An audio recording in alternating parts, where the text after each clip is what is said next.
I don't think we can mirror something to our clients if we're not embodying it and seeing it and aware of it in ourselves, including spirituality. My experience has been that my clients can only go to places that I have been to in myself as well, that I believe that at our core, we are all the divine. What gets in the way of us knowing that are the layers of self-limiting beliefs, suppressed emotions, the trauma, the kind of build-up of all of that. And so the reason why I think it's important to do the trauma work is with every moment of healing, it's like a kind of gossamer layer is lifted. And that's a slow process and a very beautiful process. And so we move more and more closely, or I have moved more and more closely into who I am, that space of the divine. And for me, healing the trauma of the heart is what connects me to the divine. It feels like that the more open my heart can be, the more I feel connected. This is the Gifts of Trauma podcast. Stories of transformation and healing through compassionate inquiry.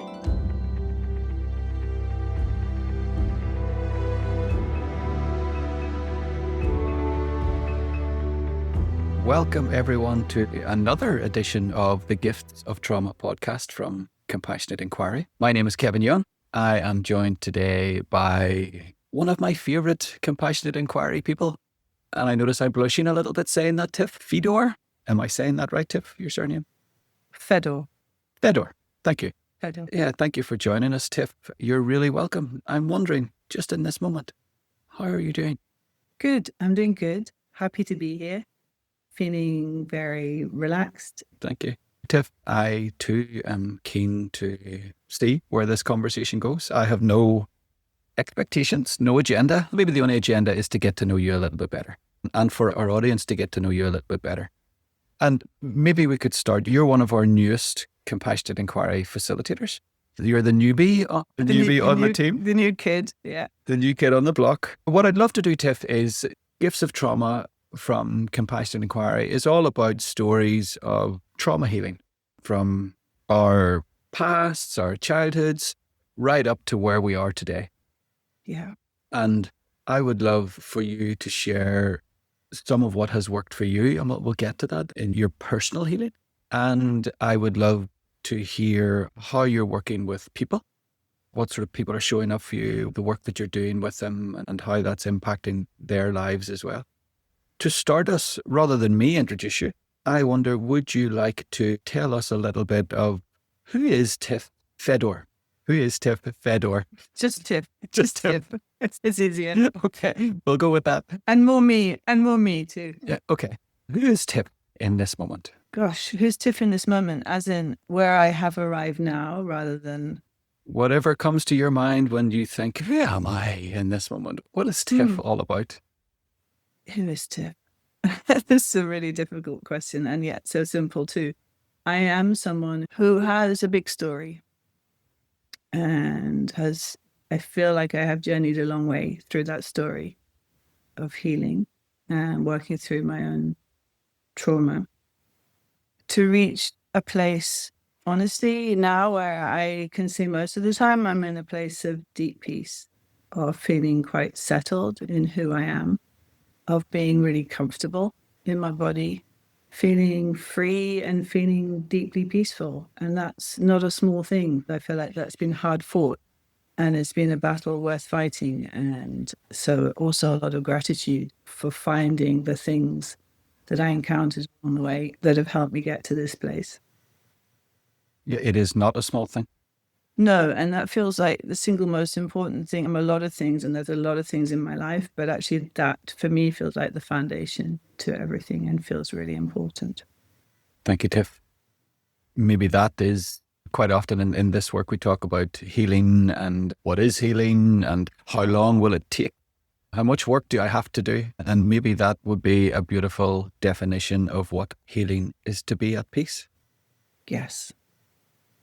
And I don't think I'm at the end of the journey, but I'm not sure that journey ever ends. But I think I'm sufficiently far along it that I am definitely reaping the rewards of it. Yeah, thank you. It's interesting that as you talk about peace and the rewards of that work, I can notice it softening my body, and maybe that co-regulation, that when we sit with someone who is at peace, that is palpable. Yeah, I mean, I suppose the flip side of being at peace is not having the tension, is not having the contraction in the body, that the body does feel relaxed, that the mind is calm, that there's definitely a feeling of safety, and beauty is a big part of that. Seeing beauty from this place feels really important. We're now moving beautifully into the landscape of the conversation that I love to have. Are we 5 minutes in? We're already there. I had a question, but I'm going to park it for a minute, and I would love you to tell me a little bit more about seeing beauty from this place. Elaborate a little bit on that. Yeah, I mean, it's a very felt thing. It's hard to intellectualize. Seeing beauty feels like it comes from a place of deep connectedness with nature, with other people. Nature is so easy to see the beauty, just to be present in nature, and it surrounds us. There's something around seeing the beauty in other people, is seeing beyond the mask, seeing beyond the personality, seeing beyond all the facade, and really seeing truly the depth of the person, the potential, the possibilities, the beauty in them. Tiff, can I share something with you? And I don't want this to sound like I am, I don't know the word for that, that I'm blowing smoke. But can I share something that I really love about you? Please do. It's always nice to hear nice things. For sure. And I was lucky enough to share a very intimate space with some of our other compassionate inquiry facilitators last week. And I noticed myself talking about this. And this is a thing that I notice about the people that I really love. This is a really important thing for me. And you fall into this bracket. And I just wonder how you receive this. Something that I really love about you is that your feet are firmly planted on the ground. So you seem like a very grounded person. And at the same time, I would say your head sits with the divine. When we talk about beauty, I'm sure we're going to talk about spirituality. I'm sure we're going to talk about the altered states of consciousness and those sorts of things. So what I love in people and in you in this moment is that both of those things are true. Your feet are on the ground and your head is up there in consciousness and with the divine. How do you receive that? Is that true? Is it true for you? It's definitely true. I'm not sure for me that one comes without the other. It's a huge part of how I work with people, and also my own healing journey has been that the two have to go side by side. That whilst I'm in the garden, noticing the beauty of it all, I'm also picking out the dog shit, if I can say shit. You can, of course. And that is mirrored all through life. And that's important for me, that I am real, that I am grounded. And that has to be true for me to be able to connect to the divine. And that might invite the question then, Tiff, how did that happen? Was it always the case? Maybe that was always true for you. Or what has allowed that to be your experience in life right now? No, it definitely wasn't always the case. I definitely have been through periods, I suppose some would call it spiritual bypassing, where I wanted that connection to the divine, but I hadn't done the trauma work, essentially, that allowed me to be really present. So what's allowed me to do that, I guess, is all the skills I've learned along the way, Tell me a little bit more about those. What would be, I wrote down just as we were starting a couple of brief questions, and one was the greatest assets to your journey. And then maybe I wrote down as well, the greatest hindrances. So I wonder, when you talk about that, all the skills and tools you've learned along the way, could you share some of those? Maybe your top few or top one, whatever works for you. So I guess if I had to pick the top few, it's a long lifetime of lots of things tried and tested.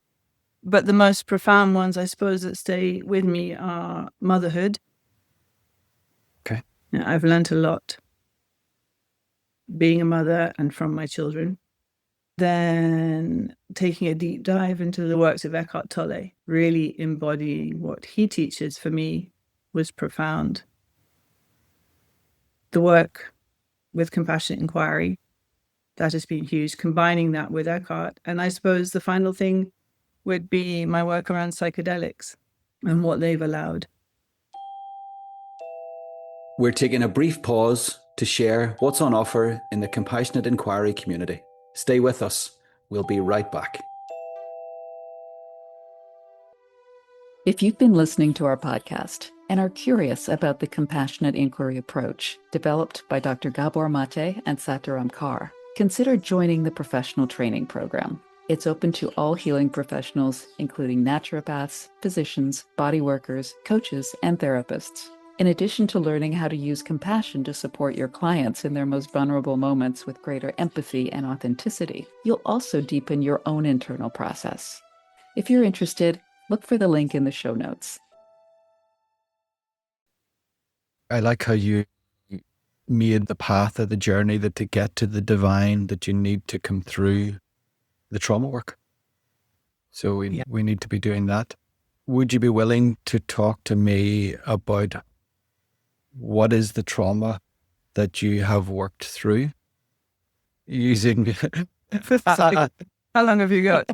We have as long as we need it, Tiph. And you're welcome to only name what you want to, of course, and so I'm wondering, these greatest assets, Motherhood, Eckhart Tolle, Compassionate Inquiry, and Psychedelics that you've used to move through that trauma work. What was the trauma work you were doing? What did you perceive or believe was your trauma? I suppose first what I'd like to say, which feels really important to me, is that I believe that at our core, we are all the divine. And what gets in the way of us knowing that are the layers of self-limiting beliefs, suppressed emotions, the trauma, the kind of build-up of all of that.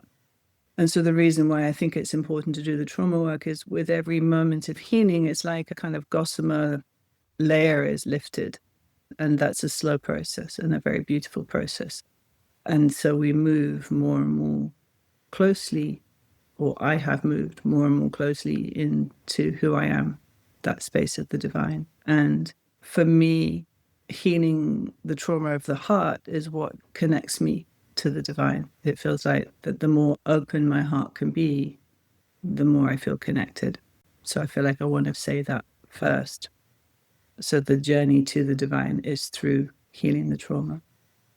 What have I healed? Gosh, I mean, I don't know, that invites, like, where do I start the whole story, or specifically how each of those things has helped in some way, maybe. I know motherhood would be hard to define exactly how that helped, but it's definitely massively heart-opening for me, becoming a mother, learning to develop patience and the ability to love in a way that's selfless for children. And I suppose my own story started in a family where we would say it was very dysfunctional. There was a lot of suppressed emotions and generations, I suppose, of broken people. It felt like I was the one born into the family who was going to feel everything, that came in with great sensitivity and an inability to shut off the feelings.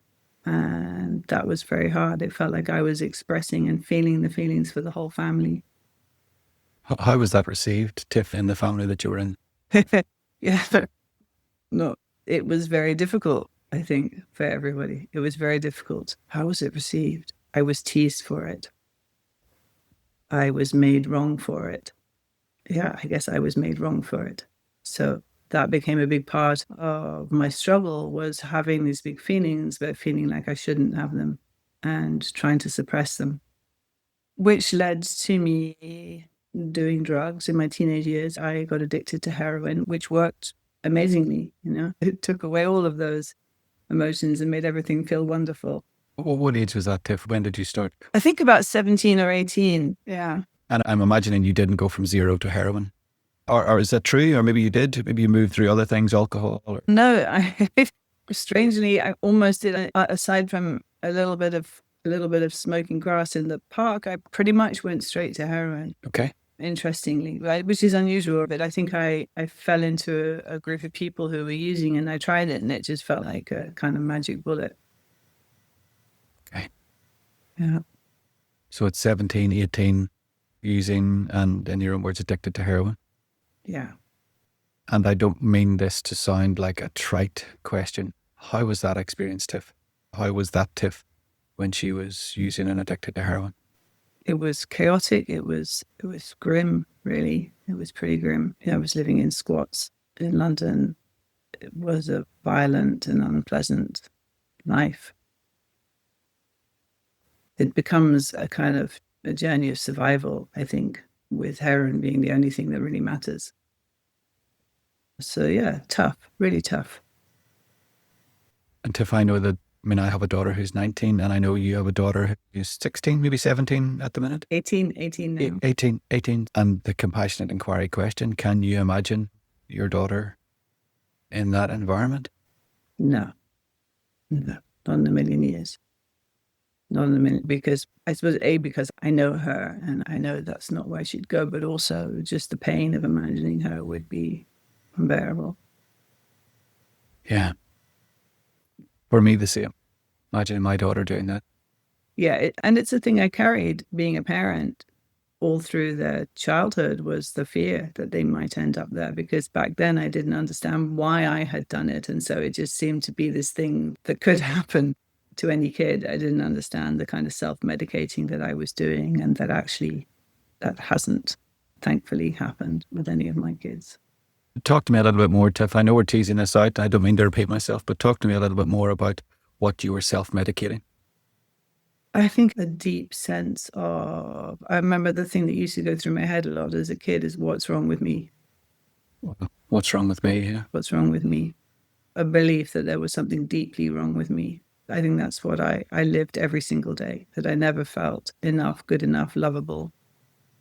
So yeah, a deep sense of what's wrong with me and the pain of that.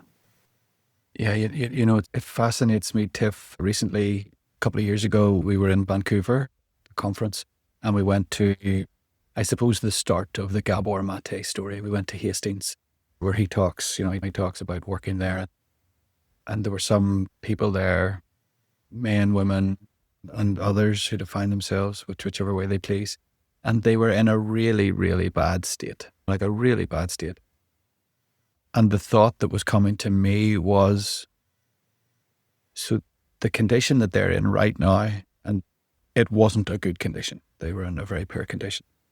The condition that they're in right now is better than whatever they don't want to be experiencing. Their previous life, their family life, these beliefs, this pain, as you've described it, the pain of there's something wrong with me. And that breaks my heart, that someone may choose something that's so destructive, so harmful, so risky, and that is better than not having that. Yeah. Yeah. I think for me, during my time of taking drugs, the aspect, the horror of it didn't matter really, because compared to the pain, it was numbing. That felt like nothing. I mean, I say it felt like nothing. Of course, I think every addict has days where they wish they weren't an addict. And it's a difficult journey out of that. But most days it is just about not feeling and the relief of that. Yeah. I'd love to hear your thoughts on this as well, Tiff. When we work with compassionate inquiry and we watch Gabor working, he often talks about what did the drug or the thing, whatever the thing is, what did it do for you? And when I think of all the things that I consumed, some of them got me high, some of them got me low, some of them got me drunk, some of them got me stoned, some of them got me sped up, some of them got me slowed down, some of them got me numb, some of them got me excited, and everything else in between. And what I landed on was, like, I didn't really care what the substance did. I didn't really care, so long as it wasn't what sober felt like. Yeah. Does that land for you? Yes. And I suppose the reason I didn't do lots of different substances is once you're addicted to heroin, you don't really think about trying anything else. It's like a huge hammer. It's like you wouldn't then go off and try something less. But yes, yeah. Yeah, thank you for sharing that, Tiff. I really appreciate that. How are you in this moment, just sharing that? How are you in yourself right now? There's a little bit of heaviness in my chest. The sadness there. It's just sad. It is sad. That was the beginning of my life. That's how I started off. Yeah, for sure. Again, I'm just thinking of you, the beautiful woman that you are right now, and comparing you to my daughter that's 18, 19. And thinking, whoa, that would be a pretty tricky start. A young adulthood. Yeah. And I suppose when you think about that, it's not just that period of drug taking. The tricky start is all of it. I felt like I was already at a disadvantage because of everything else. So actually talking about those, I think it was 2 years I was using, they're just a part of it. So for me, they don't feel like the major part of it. In some ways, they're an easier part of it because I wasn't feeling so much then. So yes, it's the whole story, really, that I think I'm sad about the whole story, not just that part. Yeah. Thank you, Tiff. So walk me forward from that a little bit, Tiff, and let us get to know that younger version of you a little bit more as well. 18, 19, 20, 21, 22. What's going on there? I left the country to sort out my drug habit. I went, weirdly, to live in Ibiza, which seems like a strange place to go to give up heroin, but I did. Came back to the UK. So you did that, sorry Tiff, I'm interrupting. So you did that alone? You just went and... Yeah, so I had my very close friend at the time who wasn't involved in drugs, bought me the train ticket, because if he'd given me the money, I'd have spent it on drugs. Bought me the train ticket. I guess, yes, I had the desire to do it. I chose to do it. I got on the train and traveled out there alone. I had an ex-boyfriend actually in Ibiza who I went to stay with. So I had a focus of where I was going. I think what I knew for my survival was that I had to take myself out of the environment that I was in, that I knew that, because things had escalated. I got into trouble with the police. I was supposedly meant to live back at home, but I was still secretly using. It's a really complicated life, that life. So I knew that if I was going to come out of it, I had to change the whole environment. So I left, and it was the right thing for me. And I spent about a year over in Spain coming off. And then I returned to the UK, and I had no more physical addiction to the drug. But of course, nothing was resolved because I didn't even know about resolving anything or that there was anything wrong at that point. The beginning of healing didn't start for probably until I was in my late 20s. So the whole period of my 20s, I think I was still a very traumatized, reactive, unhappy person, got into a bad marriage. Had my first 2 children, though, which was definitely profound and beautiful and life-changing. But very difficult times. I wasn't using drugs, but I was desperately unhappy. Yeah. I don't know if you want me to say more about that period, really. Maybe walk me on a little bit. To let you know that I have an agenda right now, Tiff. Yes, tell me. And my agenda is just to walk our listeners and really connect to you, walking through that journey to maybe where the tipping point came or something happened that you started to get interested in. Maybe was it spirituality? Maybe was it meditation? Was it therapy work? Yeah. So just walking through up to that tipping point, if there was one, or a tipping period. No, it was more like I fell into something. It was interesting. It's a strange story, really. I used to go to see a lady who did reflexology on my feet because I really, really like having my feet massaged. And so I would go occasionally, and this was just something really lovely and relaxing that I did for myself. And one time I was in the place where she worked, and there was this guy who said he was a spiritual healer. And I was a bit like, yeah, whatever. And he said, don't poo-poo it till you've tried it. So eventually, cut a long story short, I tried it. He worked from the same place. So I had a session and something happened. I was lying on a massage couch. He was doing his thing. And I suddenly felt, I don't know, as if energetically, something was shifting in me, and it felt amazing as I was lying there. And this thought came into my head, who am I? Just that one question. And it felt really profound in the moment. And I had no idea what the answer was. So I then started going every week. And every time I went, I would feel so much better. And it would fade as the week went on. And so I would go back for a top up every week. And I remember saying to him one week, I don't want to keep coming to you for a top up. How do I do this for myself? What is this? How do I learn more about this? And I got in touch with, back then they were called the National Federation for Spiritual Healers. I think they're now called the Healing Trust. And they ran training programs. And that was my first training. I went and I trained with them, did all their training.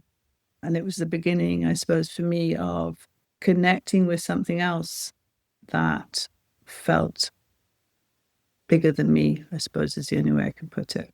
Yeah. And I always wonder, Tiph, as well, when people share that sort of experience, I think of the synchronicity, the idea of being there for reflexology, and then this thing happened, and then this thing happened, and sounds like you took to it very well. And maybe that, for me, again, just your thoughts on this.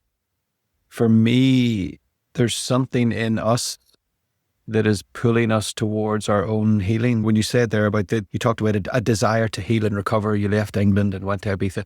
And you could have saw that guy and went, yeah, right, and went on about your business and went for a cup of coffee, but you didn't. You stopped. And then you could have not asked him, how do I do this for myself? So there's something in you pulling you towards that. What is that? I don't know. Yeah, I don't know if that's hard to put into words. There is definitely something in me that I was always felt pulled, driven towards something. I think in a sense that was even there as a child, there was some connection to, I was always interested in reading about astral projection and otherworldly things, and having a sense as a child of connecting with those things, having dreams that were premonitions or sensing when things were going to happen, or I don't know, strange things like blowing on a didgeridoo and seeing blue come out the end as sound. So there was always an element of that in my world. And there's always been a belief in something. I couldn't even say it was a belief that I could put that into words, but there has always been something in me that has been searching for something bigger than myself in some sense. I'm going to drop in the G word now, the God word. Yeah. So forgive me for that. And where I'm from, that comes with a shudder in my body. But there's a teacher, I think we're both familiar with, Rupert Spira, and he quoted, is it Merdin or anyway, and he says that thing, our search for God, our search for the divine, our search for consciousness, is consciousness's search for itself. For itself, yes. And for a long time, I was looking for something outside of myself. I have a library full of books, and I've read them all. And, I went on to do a lot of shamanic retreats after the Healing Trust. I went on to do shamanic retreats. I would go every few months and do these things. There was always a searching. And it honestly never really touched me. It always felt like a trying, like I was doing, like I was looking out there for something, desperately wanting it to somehow feel it. But it never felt authentic. I never felt like I was really connecting with it. There was a strong desire, but I also couldn't fake it. I couldn't pretend. So it was quite frustrating. A lot of my life searching for this thing that I never really felt that I had touched on. I can certainly relate to that. And I'm guessing a lot of our listeners will relate to that too, that bouncing around looking for something that's going to do the thing that we think needs to be done so that we can be happy and at peace. And I tried many things and went down some dark alleys and dark entries searching for these things only to be hurt and abused. So walk me on a little bit on from that. So you've done this healing stuff. You do the healing courses. You're starting to do shamanic work and shamanic retreats. And I hear you say it's still not quite touching it. Walk me on a little bit from that then. So what's going on after that? So I had started working with people energetically. I was doing body work with people. which was profound. And there were some amazing things happening that I was questioning, because I do have a mind that really questions, that wants to understand things as well. So, and people kept talking to me when they came, and they wanted to talk. They didn't want to just like lie on the bed and be quiet while I did the energy work. They wanted to talk. And I felt a real sense of responsibility, and that I didn't know how to listen, not in a therapeutic way. I didn't feel I had the skills. So at that point, I did my training as a counselor, and they were also talking about their body and the inside of their body, and how I've got a pain here, or this isn't working. And that worried me, that I had no idea what they do. I didn't know where anything was in the body. So I also did a year-long training. It was actually a massage training, but it came with anatomy and physiology. So I did it for that. So I felt this sense of responsibility of wanting to meet people in a way that felt safe. So I had a period of doing that. So then I was combining the energy healing with counseling. That was good. And I don't think I'd even really started on my own healing at that point. I maybe thought I had, but I really don't think I had. I think I was still living a life fairly unconsciously, reactively, stuck in my own self-limiting beliefs, full of all these emotions that had never been expressed, but being there for others, because I'm good at that. And being some kind of rescuer. Yeah. Yeah, that's the thing I was going to mention. Being the rescuer, it's a great thing to hide behind. Unconsciously, of course, not saying that we're doing it consciously. Absolutely. Yeah. It made me feel good about myself. And that part that thought there was something wrong with it, maybe I'm not quite so wrong if I can be here and rescue others. I still do. I have rescued every single animal that I've ever come across that's injured in any way, obsessively. And that's part of that, right? Although now it seems to come from a slightly different place, but I still do it. But yeah, I very much, the role of being a healer that was helping people, and also a mother, that was an identity, really. I'm a good mom. I worked hard at being a good mom because I knew what it was like to not have a good mom. And so that also made me feel better about myself. But through all of those years, I was definitely doing all these things so that I didn't have to deal with how it felt underneath it. But of course, I was still feeling it as well, because it's there, being triggered every day in different ways. Again, I'm imagining that a lot of people listening to this will recognize that at least why they started out in this path, that they're maybe not there right now. But I would put my hand up. I'll stand in that section of that Venn diagram with you, Tiph, and say, yeah, I started off because if I can just make all these other people feel good, then I'm liked and I'm loved and I'm recognized and I'm good and I'm helpful. And yeah, I can see that in myself as well, for sure. So bring me on a little bit forward then, Tiff. So what's going on then? So you're doing this work, doing energetic work with people, you're doing your counseling, you're hearing them talk about stuff, the emotional stuff, their bodies, their pains, their tensions and constrictions. And what I'm hearing is moving along this lifeline as you're adding little packages into your toolbox of little skills and things that you can do. Move me on a little bit further then. What's going on after that? What goes on after that? I suppose there is a chunk of time where I'm not working. When my daughter was born, I'm in my second marriage, and I'm also deeply unhappy. I'm not working because I'm full-time looking after her.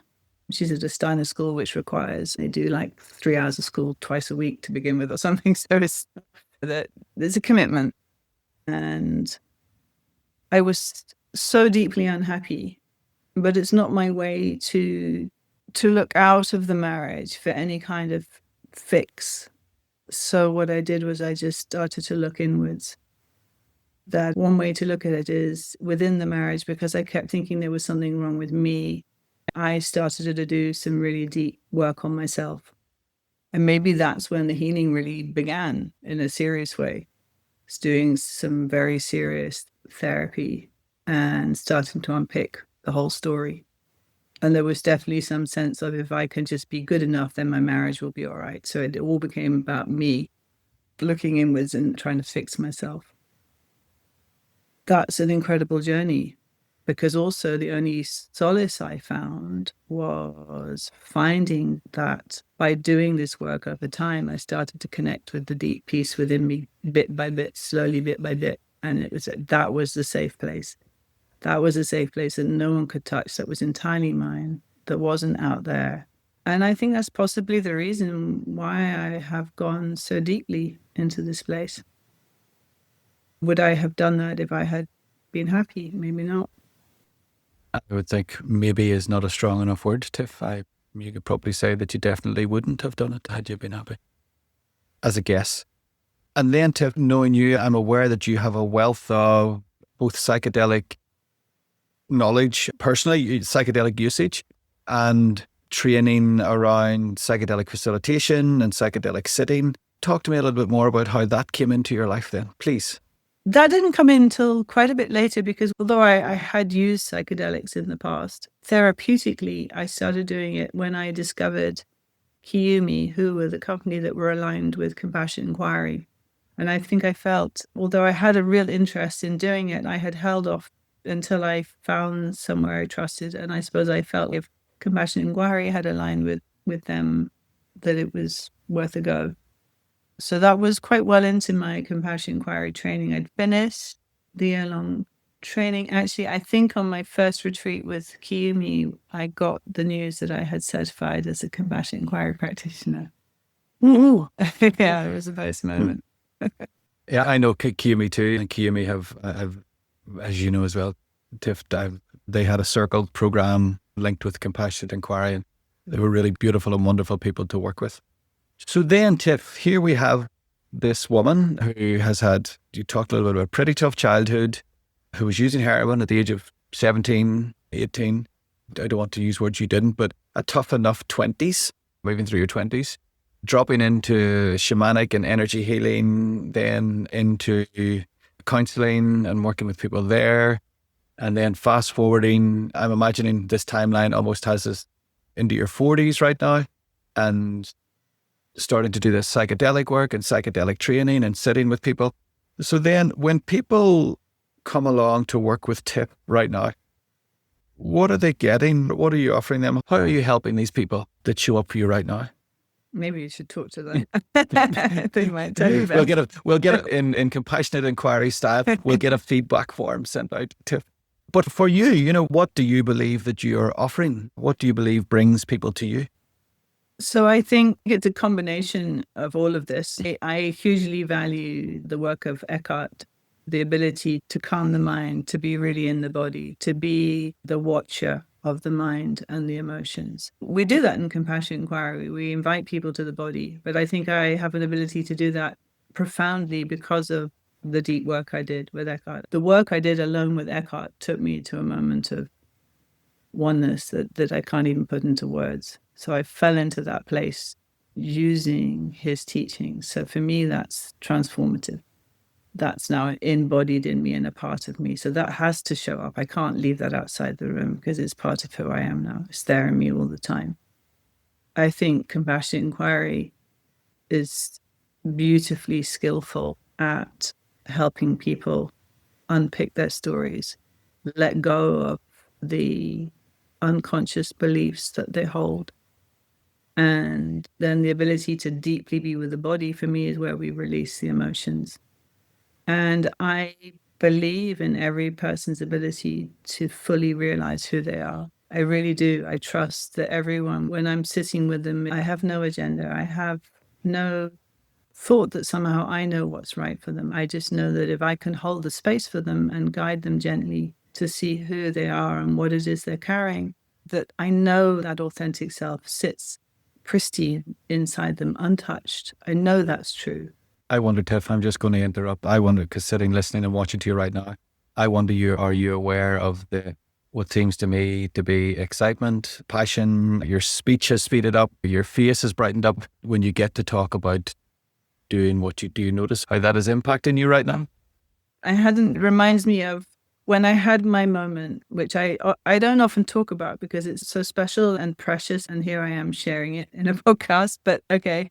The one thing that I remember that was really profound about that moment was, in that moment, I knew who I was. I don't know, whatever words we want to use, but I was consciousness. I was connected to everything. I was peace and beauty and love in a way that's unspeakable. And the thought that came to me was, this is who everyone is, and my work is to help them know this.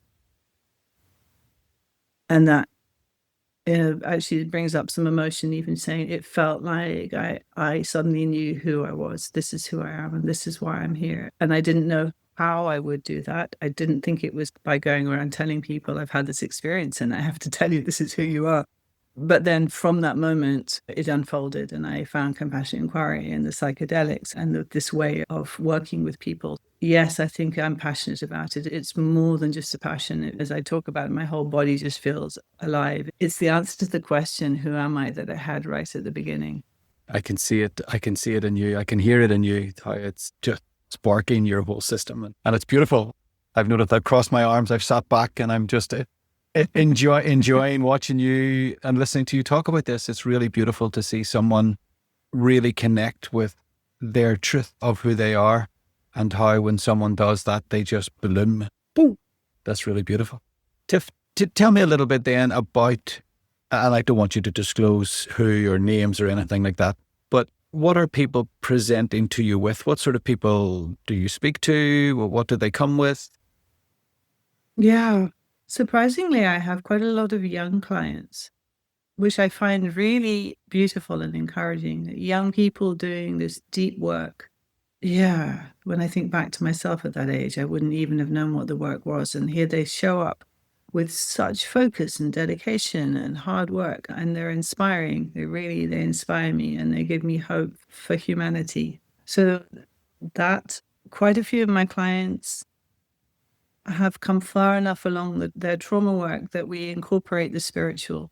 And that's not come from me. That's in different ways they have encountered that in their lives and brought it to me and told me. And I think it's been helpful for them to have a place where they could talk about it, where it was okay, where it was welcome. And in very different ways to me, but arriving at the same place. And that's really beautiful. And they realize that they've got there in part because of the trauma work. So they continue doing that. That's really rewarding work, to work with people who have come that far along. I'm recognizing the similarity. I spoke to Sataram a few weeks ago, Sataram Kaur, and we two were having the conversation about, because myself as well, I don't really introduce this type of conversation into the work that I do with people until it's asked for. It naturally goes there. And Sataram and I, and now you and I, talking about almost how we have to move through that trauma work. When we move through that, body sensations, emotions, beliefs, behaviors, addictions.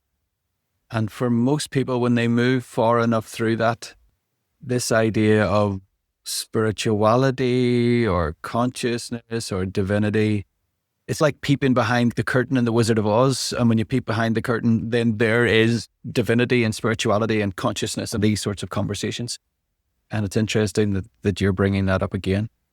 And I also, Tiph, think that maybe you could reflect on this as well. I think that will only happen with an empathetic, abiding presence that can hold that being you in this case.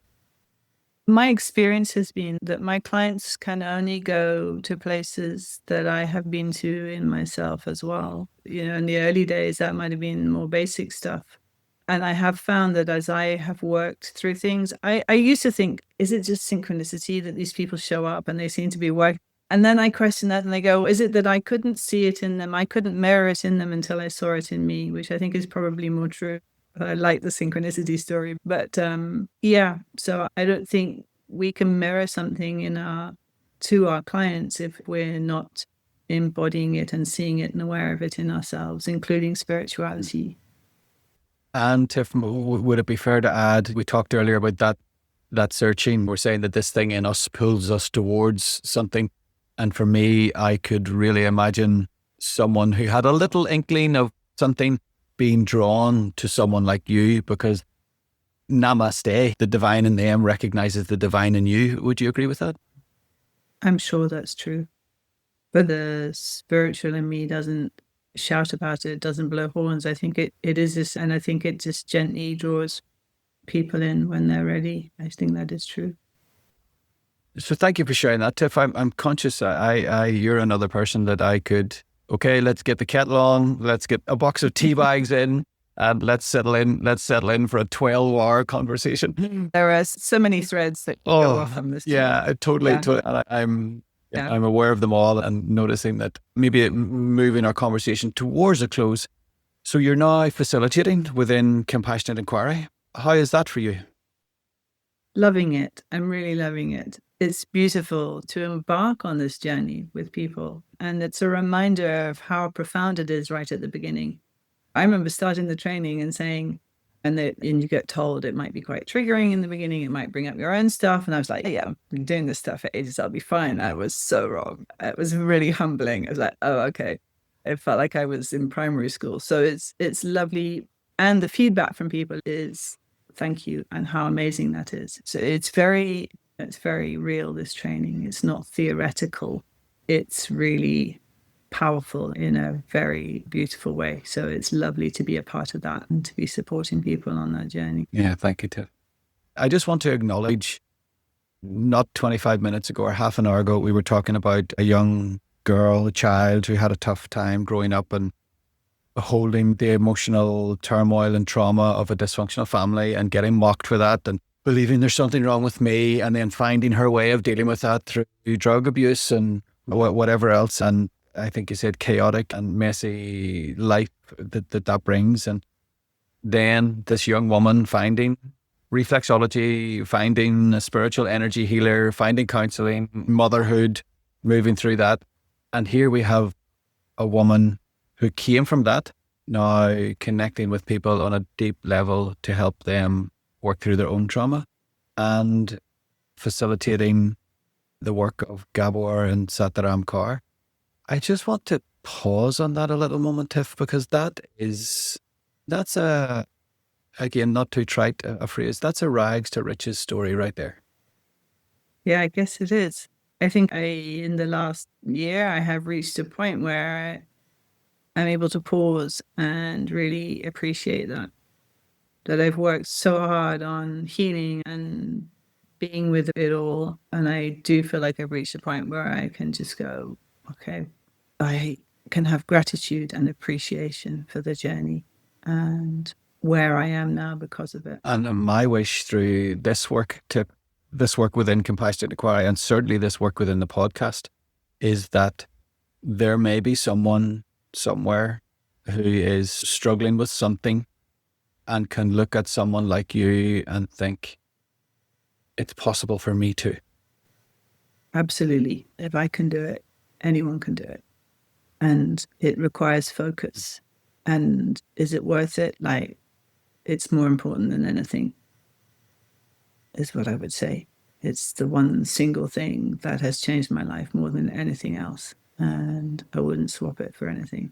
To have that deep connection to who I truly am, to be authentically me, to be able to show up without the belief that there's something wrong with me, to feel this deep peace and appreciation of everything really is, that's, what more could I ask for in life? Everything else is just frosting on the cake, right?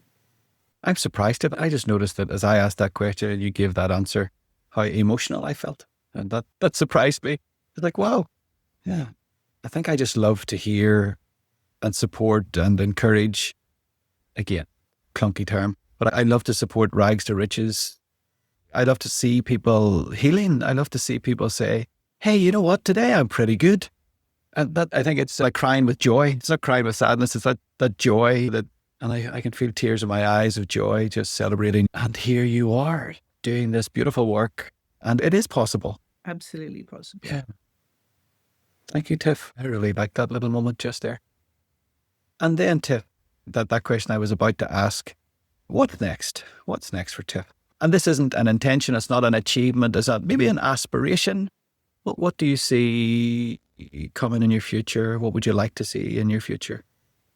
Yeah, it's a good question because it rose up for me in the last 6 months. Just this, and what next? I feel like I'm standing at the doorway of the unknown with infinite possibility ahead of me. So I don't know what's next, but I have a sense of excitement, wonderment. Can I just stay present in this place of the unknown and allow it to unfold? I definitely want to work more with groups. I want to work more with groups in person, maybe with the psychedelics. That's really love group work. So that's a possibility. But I'm mostly just trying to hold this space of not knowing and curiosity with what will unfold. I call that standing at the edge of the universe. Oh, I like that. Our own personal universe. And I kind of almost imagine, Tiph, that the tip of our nose is already in the future. And we're just stepping through that right at the edge of the universe. Nothing is beyond the tip of our nose. And we get a chance to co-create that there is a plan, something's going to unfold, and we get to choose how we engage with that unfolding, with that plan. So for me, the most important thing is to keep showing up every moment, to continue to look at what gets in the way of me being open-hearted and present. That's my kind of guiding light. This question just came to me, Tiph, and I wonder, might I ask you, and maybe one more before we close. You talked about the books that are on your shelf, and I've been really reflecting recently how important other things are in our healing. So art, you mentioned beauty. When we think of, for me, it's poetry and words and lyrics and songs and music. And I wonder, would you recommend a couple of things that people could dip into? Would that be, I don't know, books, dancing? What would be a couple of things that people could dip into that might just guide them a little bit along their journey, along their path?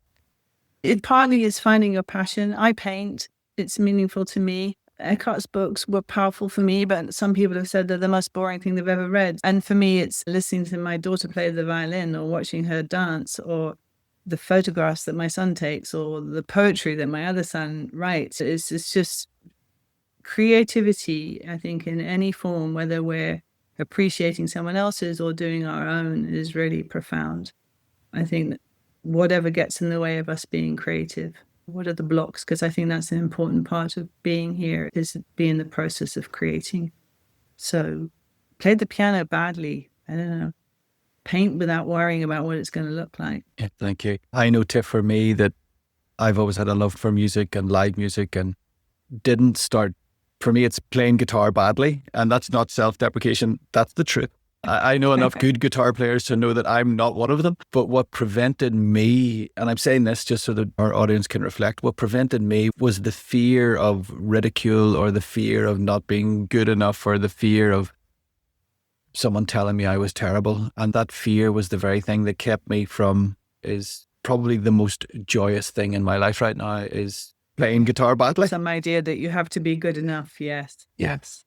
And so that's an invitation, and doubling down on your invitation to people to play the piano badly. Play it for being in the moment with it, and just, it's for the joy it brings us, for getting lost in the moment of it, not what it might sound like to someone else. And if there's a fear of what others think, that's the work. Yeah. That's where to take the deep dive, do that work. So then the next time you come back, it's a little less scary when you play, and it's a process. Yeah. Thank you, Tiff. And I often ask this question of people, and maybe you've heard it. You're welcome to answer it or to not answer it, whatever works for you. If you could whisper a few words into the ear of humanity, what would those words be? But as soon as you said that, I haven't heard you ask that question, but as soon as you said it, there's like sadness. And I want to just say, be kind. Be kind. It's like, if we can just be kind to each other. Beautiful and profound and simple and difficult, and all of them. Be kind. And when we're not, be curious about why we weren't. Don't beat yourself up, but find out why wasn't I kind then? What came up for me that stopped me being kind? Because those little acts of kindness can be so profound for others. Everybody is struggling in a way that we can't begin to understand. So if we can meet people with kindness, that feels like a huge thing. Yeah. Thank you, Tiff. Be kind. Tiff, would it be okay to land our conversation just there? Yeah, I really appreciate you coming and opening your heart to me, for allowing me to get curious and delve a little bit. So Tiff, I just want to say thank you. Thank you for coming on the Gifts of Trauma podcast from Compassionate Inquiry. And I hope to see you again really soon. Thank you, Kevin. And I want to say thank you for making it so easy to be here. It's been a delight for me. I'm glad it's been easy for you as well, Tiff.